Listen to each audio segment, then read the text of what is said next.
Good morning students, मुरवन classes YouTube channel पर आपका हार्दिक स्वागत। आज अपन कक्षा 10 के सामाजिक विज्ञान के अंतर्गत अध्याय नंबर 7 राज्य सरकार के अंतर्गत अपन पढ़ते हैं वास्तविक कार्यपालिका, जिसमें मंत्री परिषद। वास्तविक कार्यपालिका में क्या पढ़ेंगे अपन? मंत्री परिषद। तो संविधान द्वारा राज्यों में भी संसदात्मक शासन व्यवस्था स्थापित की गई है और संसदात्मक शासन में राज्य की वास्तविक कार्यपालिका शक्ति मंत्री परिषद में निहित होती है, जो कि राज्य की विधानसभा के प्रति हमेशा क्या रहती है? उत्तरदायी होती है। राज्य की मंत्रिपरिषद का गठन। अब राज्य की मंत्रिपरिषद का गठन कैसे होता है? नंबर 1, मुख्यमंत्री की नियुक्ति। मुख्यमंत्री की नियुक्ति राज्य की मंत्रिपरिषद के गठन का प्रथम चरण है। अनुच्छेद 164 में कहा गया है, अंडरलाइन कर दो। अनुच्छेद 164 में कहा गया कि राज्यपाल मुख्यमंत्री की नियुक्ति करेगा। मुख्यमंत्री नियुक्ति कौन करेगा? राज्यपाल। फिर मुख्यमंत्री की सलाह से अन्य मंत्रियों की नियुक्ति करेगा। यानी कि अनुच्छेद 164 यह कहता है कि राज्य के मुख्यमंत्री की नियुक्ति कौन करेगा? राज्यपाल करेगा, और मुख्यमंत्री की सलाह पर अन्य मंत्रियों की नियुक्ति भी राज्यपाल करेगा। इस संबंध में निश्चित परंपरा यह है कि राज्य की विधानसभा में बहुमत दल के नेता को राज्यपाल मुख्यमंत्री पद की नियुक्ति करता है। यानी कि हमेशा यह परंपरा रही है कि जिसके पास ज्यादा, यानी कि जो बहुमत पास हो जाता है, बहुमत है, ज्यादा सीटें हैं, वो हमेशा उसको मुख्यमंत्री बनाया जाता है। फिर है दूसरा है मंत्रियों का चयन। अन्य मंत्रियों का चयन मुख्यमंत्री ही करता है और वह मंत्रियों के नामों तथा उनके विभागों की सूची राज्यपाल को देता है। मंत्रिपरिषद का गठन करना मुख्यमंत्री का विशेषाधिकार माना जाता है। मंत्रिपरिषद में कितने सदस्य हो, इनका निर्णय भी मुख्यमंत्री करता है। 91वें संविधान संशोधन अधिनियम द्वारा मंत्रिपरिषद के आकार को विधानसभा सदस्य संख्या का 15% तक सीमित कर दिया गया है। तो अंडरलाइन करनी है, 91वें संविधान संशोधन अधिनियम द्वारा मंत्रिपरिषद के आकार को विधानसभा सदस्य का 15% तक सीमित कर दिया गया है। यानी कि जितने जो विधानसभा के सदस्य होंगे उसके कितने प्रतिशत मंत्री बन सकते हैं? 15% मंत्री बन सकते हैं। राजस्थान में 200 विधानसभा सदस्य हैं। कितने हैं? 200 विधानसभा सदस्य है तो कितने मंत्री बनेंगे? 15% है तो कितने बनेंगे? टोटल कितने बन सकते हैं? कितने बनेंगे? 30 मंत्री बन सकते हैं। कितने बन सकते हैं? 30 विधानसभा के सदस्य मंत्री बन सकते हैं। मंत्रियों के चयन में मुख्यमंत्री व्यवहारिक दृष्टि से निम्न बातों का ध्यान रखता है। जब मंत्रियों का चयन किया जाता है तो मुख्यमंत्री व्यवहारिक दृष्टि से कुछ ऐसी बातें होती है उसके ध्यान में रखते हुए चयन करते हैं।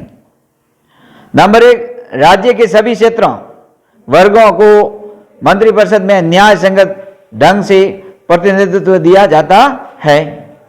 नंबर 2, सामान्यतः मुख्यमंत्री द्वारा अपने ही दल में से मंत्रिपरिषद का निर्माण किया जाता है, जिससे मंत्रिपरिषद एक इकाई के रूप में कार्य कर सके। यानी कि ये दो बातें होती है कि सभी क्षेत्रों का और सभी वर्गों का ध्यान में रखते हुए न्याय संगत इकाई के रूप में, यानी कि न्याय संगत ढंग से प्रतिनिधित्व दिया जाता है।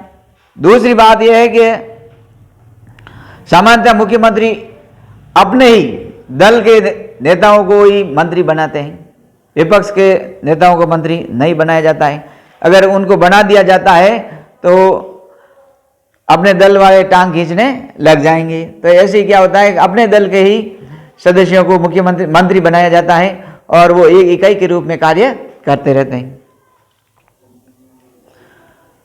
अब है मंत्रियों की योग्यताएं। अब मंत्रियों की योग्यताएं क्या क्या होनी चाहिए? मंत्रिपरिषद के सभी सदस्यों के लिए आवश्यक है कि वे विधानमंडल के किसी सदन के सदस्य हो, यानी कि विधान परिषद के भी हो सकते हैं या विधान सभा के भी हो सकते हैं। तो इनमें से किसी का भी क्या होना चाहिए, जरूरी है, सदस्य होना जरूरी है। यदि कोई व्यक्ति मंत्री पद पर नियुक्ति के समय विधानमंडल का सदस्य नहीं हो तो उसके लिए 6 माह के भीतर क्या करना है, विधानमंडल की सदस्यता प्राप्त करना आवश्यक होता है। अगर किसी को मंत्री बना दिया है और उसके 6 माह के अंदर उस विधान मंडल का क्या बनाना पड़ेगा, सदस्य बनना पड़ेगा। अगर वो 6 माह के अंदर ऐसा करने में असफल रहने पर मंत्रिमंडल छोड़ना होता है, यानी कि जब 6 महीने के अंदर उसकी सदस्यता नहीं ले सकता है तो ऐसी स्थिति में उसको मंत्री पद छोड़ना पड़ता है। अब चौथा है मंत्रियों का कार्य विभाजन। राज्यपाल मुख्यमंत्री की परामर्श के अनुसार मंत्रियों के कार्य विभाजन करता है, यानी कि कार्य विभाजन कौन करता है, राज्यपाल करता है। किसकी सलाह से, मुख्यमंत्री की सलाह से। मंत्री के अधिकार के अंतर्गत प्राय एक ही प्रमुख विभाग होता है, किंतु कभी कभी एक से अधिक विभाग भी रहते हैं। कभी कभी क्या होता है, एक से अधिक विभाग भी होते हैं। एक प्रमुख विभाग दे दिया जाता है, उसका छोटा विभाग और दे दिया जाता है, उसका कार्यभार और दे दिया जाता है। फिर 5वां है मंत्रियों द्वारा शपथ ग्रहण। पद ग्रहण से पूर्व मंत्रियों को राज्यपाल के समक्ष 2 शपथ लेनी होती है, यानी कि उसको क्या कर लेनी पड़ेगी, 2 शपथ लेते हैं। अब 2 शपथ कौन कौन सी होती है। पहला, पद के कर्तव्य पालन, यानी कि मैं पद धारण कर रहा हूं उसका कर्तव्य का पालन करूंगा, संविधान के अनुसार कर्तव्य का पालन करूंगा। दूसरी है मैं गोपनीयता का ध्यान रखूंगा, यानी कि कोई भी बात होती है, गुप्त बात आती है, उसको ध्यान रखूंगा, मैं किसी को फैलाऊंगा नहीं।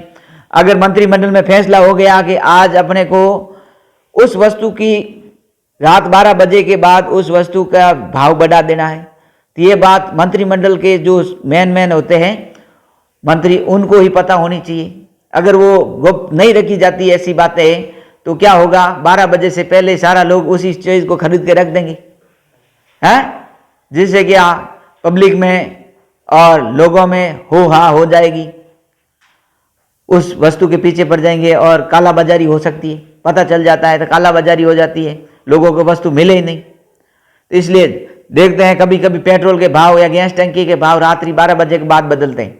होता है कि नहीं होता है, आपको 12 बजे तक पता ही नहीं चलता भाव चढ़ेगा या उतरेगा। 12 बजे के बाद ये कोई बातें, ये निर्णय लिया जाता है मंत्रियों के मंत्रिमंडल के अंदर, कैबिनेट मंत्रियों के अंदर। तो निर्णय लेने के बाद गुप्त रखी जाती है बात कि ये इतने बजे से अब अगले दिन के लिए ये रेट हो जाएगी। रात की 11 नवंबर 2016 आज के 8 बजे बाद 1500 के नोट नहीं चलेंगे। इतने कहते ही क्या हो गया, सारा इंडिया रुक गया। ये बात गुप्त रखी थी। अगर यही बात किसी दूसरों को बता देते, अपने अपने नोट बराबर बाहर निकाल देते और दूसरे 100 की गड्डी रख देते अपने। ये गुप्त रखी जाती है। तो ऐसी बातों के लिए गोपनीयता रखनी जरूरी होती है मंत्रियों को। तो पहली है पद के कर्तव्य का पालन करना है, और दूसरी है गोपनीयता रखनी है, गुप्त रखना है। कोई भी निर्णय होता है उसको गुप्त रखना, किसी को बताना नहीं है। ये हमेशा मंत्री को शपथ ग्रहण में लिया जाता है। छठा है मंत्रियों की श्रेणियां। अब कितने तरह के मंत्री हो सकते हैं, देखो राज्यों की मंत्रिपरिषद में भी मंत्रियों की 3 श्रेणियां होती हैं। पहले कैबिनेट मंत्री या मंत्रिमंडल के सदस्य, दूसरे राज्य मंत्री और तीसरे उप मंत्री। तो मंत्रियों की श्रेणी कितने तरह की हो गई, 3। सबसे पहले कैबिनेट मंत्री यानी कि मंत्रिमंडल के सदस्य, दूसरे राज्य मंत्री और तीसरे उप मंत्री होते हैं। तो सबसे ऊंचे किसको माना गया है, कैबिनेट स्तर के मंत्री को सबसे ऊंचा माना जाता है। उसके बाद राज्य मंत्री, और राज्य मंत्री के बाद उप मंत्री होते हैं। यानी कि राज्य मंत्री को एक स्वतंत्र प्रभार भी दिया जा सकता है और कैबिनेट मंत्रियों के अंदर भी रखा जा सकता है, उसके अधीन कार्य करने के लिए भी एक विभाग दे दिया जाता है। तो और उप मंत्री होते हैं जो कैबिनेट मंत्री या राज्य मंत्री के अधीन कार्य करते हैं। तो 3 श्रेणियों के मंत्री होते हैं। कैबिनेट के सदस्य सबसे अधिक महत्वपूर्ण होते हैं और कैबिनेट के द्वारा ही सामूहिक रूप से शासन की नीति का निर्धारण किया जाता है। दूसरे स्तर पर राज्य मंत्री होते हैं। कुछ राज्य मंत्रियों को किसी विभाग का स्वतंत्र प्रभार भी दिया जा सकता है और कुछ राज्य मंत्री कैबिनेट मंत्री के कार्यों में भी हाथ बटाते हैं। राज्य मंत्री के बाद उप मंत्री आते हैं और कैबिनेट मंत्री के सहायक के रूप में कार्य करते हैं। ये क्या करेंगे? कैबिनेट मंत्री के सहायक के रूप में कार्य करेंगे जो उप मंत्री होते हैं।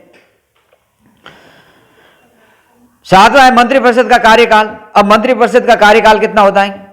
मंत्रिपरिषद का कार्यकाल विधानसभा के विश्वास पर निर्भर करता है। सामान्य तौर पर मंत्रिपरिषद का अधिकतम कार्यकाल कितना हो सकता है? 5 वर्ष हो सकता है, क्योंकि विधानसभा का कार्यकाल भी कितना हो सकता है? 5 वर्ष ही होता है। परंतु राज्यपाल उसको मुख्यमंत्री की सलाह पर पहले ही भंग किया जा सकता है। 8वां सामूहिक उत्तरदायित्व। मंत्रिपरिषद सामूहिक रूप से विधानसभा के प्रति उत्तरदायी होती है। यदि विधानसभा किसी मंत्री के विरुद्ध अविश्वास प्रस्ताव पारित कर दे या किसी मंत्री द्वारा रखे गए विधेयक को अस्वीकार कर दे तो समस्त मंत्रिपरिषद को त्याग पत्र देना होता है। यानी कि मंत्रिपरिषद सामूहिक रूप से हमेशा किसके प्रति उत्तरदायी होती है? विधानसभा के प्रति उत्तरदायी होती है। विधानसभा के किसी मंत्री के विरुद्ध अविश्वास प्रस्ताव पारित हो जाता है या किसी मंत्री को द्वारा रखे गए विधेयक को अस्वीकार कर दिया जाता है तो क्या होता है? तो समस्त मंत्रिपरिषद को क्या देना पड़ता है? उसको त्याग पत्र देना होता है। वेतन व भत्ते। संविधान के अनुच्छेद 164, संविधान के अनुच्छेद कितना है? 5 के अनुसार मंत्रियों के वेतन व भत्तों को निश्चित करने का अधिकार राज्य के विधान मंडल को है। यानी कि जिस राज्य में विधान मंडल है, यानी कि उस राज्य के मंत्री है, तो उस राज्य के मंत्रियों का और विधायकों का वेतन भत्तों का निर्धारण कौन करेगा? उस राज्य की विधान मंडल करेगी। यह अनुच्छेद 164(5) में है उल्लेख। अब मंत्रिपरिषद की कार्य प्रणाली। मंत्रिपरिषद की सबसे अधिक महत्वपूर्ण इकाई मंत्रिमंडल और मंत्रिमंडल ही सभी महत्वपूर्ण मामलों में निर्णय लेता है। मंत्रिमंडल की बैठकों में प्राय सप्ताह में एक बार होती हैं। वैसे मुख्यमंत्री जब चाहे तब उसकी बैठक बुला सकता है। इन बैठकों की अध्यक्षता मुख्यमंत्री और मुख्यमंत्री की अनुपस्थिति में वरिष्ठतम मंत्री करता है। बैठक का कोई कोरम या गणपूर्ति नहीं होती है। देखो बेटा क्या होता है कि जब मंत्रिमंडल की बैठक करनी है तो प्राय सप्ताह में एक बार मंत्रिमंडल की बैठक होती है, परंतु जब मुख्यमंत्री चाहता है तब भी उनकी बैठक बुला सकता है और इसके लिए कोई गणपूर्ति की आवश्यकता नहीं होती है। गणपूर्ति का मतलब क्या होता है? 1/10 कुल सदस्य संख्या का 1/10 होना आवश्यक है, परंतु ये से कोई जरूरी नहीं है। मंत्रिमंडल की कार्रवाई के 2 प्रमुख नियम हैं, सामूहिक उत्तरदायित्व और गोपनीयता। मंत्रिमंडल जो कार्रवाई होती है तो 2 प्रमुख नियम होते हैं। सामूहिक हमेशा क्या रहे? सामूहिक उत्तरदायित्व रहता है और गोपनीयता रहती है। मंत्रिमंडल की बैठकों में सामान्यतः सभी निर्णय एक मत से लिए जाते हैं। मतभेद की स्थिति में पारस्परिक विचार विमर्श के आधार पर निर्णय लिया जाता है और यह निर्णय सभी मंत्रियों का संयुक्त निर्णय माना जाता है। मंत्रिपरिषद के प्रत्येक सदस्य द्वारा गोपनीयता की शपथ ली जाती है और मंत्रिमंडल की कार्रवाई तथा निर्णय गुप्त रखे जाते हैं। अब मंत्रिपरिषद की शक्तियां और कार्य। यद्यपि संविधान के अनुच्छेद 163 में मंत्रिपरिषद का कार्य राज्यपाल को सहायता व परामर्श देना ही बतलाया गया है। यानी कि संविधान के अनुच्छेद 163 में यह कहा गया है कि मंत्रिपरिषद का प्रमुख कार्य है राज्यपाल को सहायता व परामर्श देना बतलाया गया है, किंतु वास्तविक स्थिति नितांत विपरीत है। संविधान के द्वारा राज्यपाल को राज्य शासन के संबंध में जो शक्तियां प्रदान की गई है, व्यवहार में उन सब का उपयोग मंत्रिपरिषद के द्वारा ही किया जाता है। मंत्रिपरिषद शासन संबंधी सभी महत्वपूर्ण निर्णय लेती है और मुख्यमंत्री इन निर्णयों से राज्यपाल को सूचित करता है। अब नंबर 1, शासन की नीति निर्धारण करना, यानी कि मंत्रिपरिषद का कार्य क्या है? शासन की नीति का निर्धारण करना है। मंत्रिपरिषद का सबसे अधिक महत्वपूर्ण कार्य शासन की नीति निर्धारण करना, चाहे गृह विभाग हो या शिक्षा, स्वास्थ्य अथवा कृषि। शासन की नीति का निर्धारण मंत्रिपरिषद के द्वारा ही किया जाता है। मंत्रिपरिषद न केवल नीति निर्धारण करती है वरन उसके कार्य रूप में परिणित करती है। दूसरा है उच्च पदों पर नियुक्ति के संबंध में राज्यपाल को परामर्श देना। जब उच्च पद होते हैं जैसे कि महाधिवक्ता है, आरपीएससी यानी राज्य लोक सेवा आयोग के अध्यक्ष सदस्य है, उच्च अधिकारियों की नियुक्ति, ये सारा परामर्श कौन देता है? मंत्रिपरिषद परामर्श देता है। किसको देता है? ये राज्यपाल को, क्योंकि राज्यपाल ही उनको नियुक्त करता है। संविधान के अनुसार राज्यपाल महाधिवक्ता, राज्य लोक सेवा आयोग के अध्यक्ष और सदस्यों तथा अन्य उच्चाधिकारियों की नियुक्ति करता है। व्यवहार के अंतर्गत राज्यपाल के द्वारा ये सभी नियुक्तियां मंत्रिपरिषद के परामर्श के आधार पर की जाती है। अब विधानमंडल में शासन का प्रतिनिधित्व। मंत्रीगण विधानसभा और विधान परिषद में उपस्थित होकर सदस्यों के प्रश्नों तथा आलोचनाओं का उत्तर देते हैं और शासन की नीति का समर्थन करते हैं। चौथा है कानून निर्माण का कार्यक्रम निश्चित करना, यानी कि उनका काम क्या है? कानून निर्माण का कार्यक्रम है और निश्चित करना है।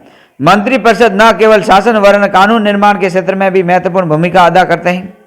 मंत्रिमंडल में कौन कौन से विधेयक तथा किस क्रम में प्रस्तुत किए जाएंगे, इसका निर्णय मंत्रिपरिषद को ही करना होता है।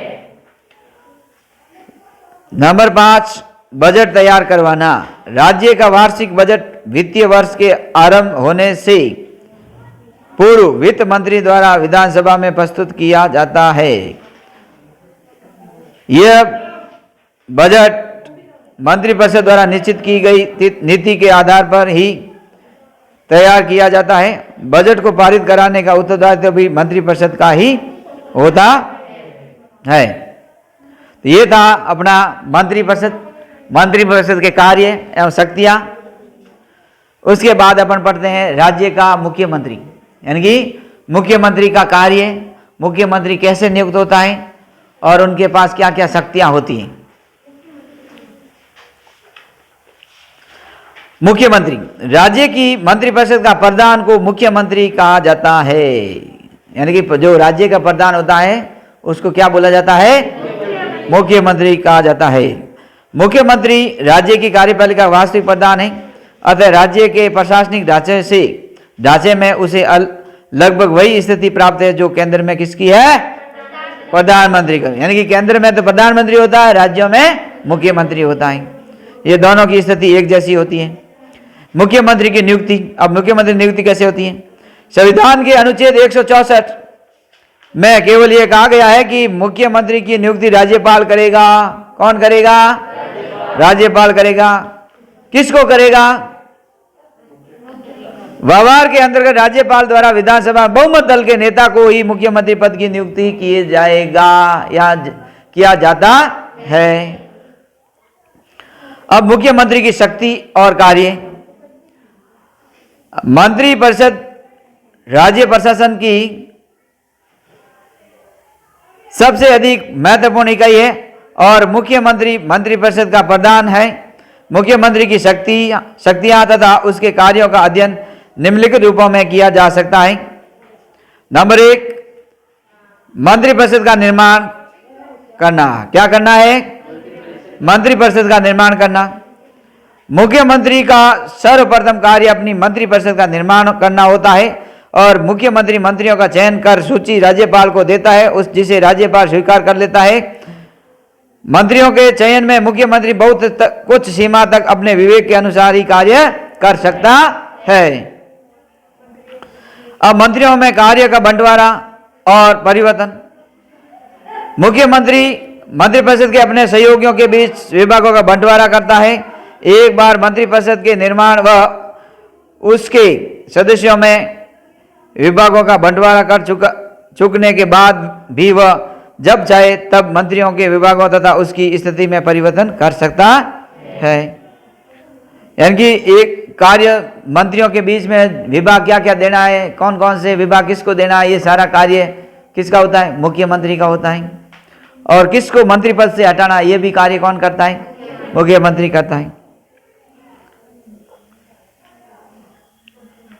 मंत्रिमंडल का कार्य संचालन। मुख्यमंत्री ही मंत्रिमंडल की बैठकें बुलाता है तथा उनकी अध्यक्षता करता है। बैठक के लिए एजेंडा व कार्यसूची मुख्यमंत्री के द्वारा तैयार की जाती है और मंत्रिमंडल की समस्त कार्रवाई मुख्यमंत्री के निर्देशानुसार ही संपादित होती है। मंत्रिमंडल की सब जो कार्रवाई होती है मुख्यमंत्री के निर्देशों के अनुसार ही संपादित होती है।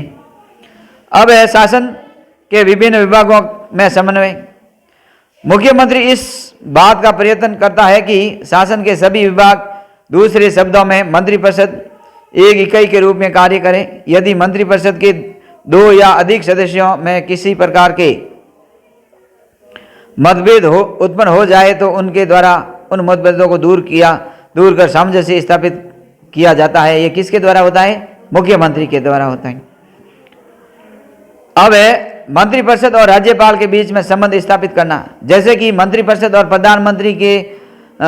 प्रधानमंत्री राष्ट्रपति के बीच में करता है केंद्र में, उसी तोमार राज्य की सरकार में मंत्रिपरिषद और राज्यपाल के बीच में समन्वय कौन बैठाता है? मुख्यमंत्री बैठाता है। यानी कि उसके बीच के कड़ी है। संविधान के अनुसार मुख्यमंत्री पर यह भार भी है कि मंत्रिपरिषद और राज्यपाल के बीच संपर्क स्थापित करें। वह मंत्रिमंडल के निर्णयों की सूचना राज्यपाल को देता है और राज्यपाल के विचार मंत्रिमंडल तक पहुंचाता है। छठा है विधानसभा का नेता। क्या होता है? वो हमेशा एक और मुख्यमंत्री शासन का प्रधान है तो दूसरी ओर विधानसभा का नेता भी है। विधानसभा के नेता के रूप में उसे कानून निर्माण के क्षेत्र में महत्वपूर्ण स्थिति प्राप्त होती है और बहुत कुछ सीमा तक कानून निर्माण कार्य उसकी इच्छानुसार ही संपन्न होता है।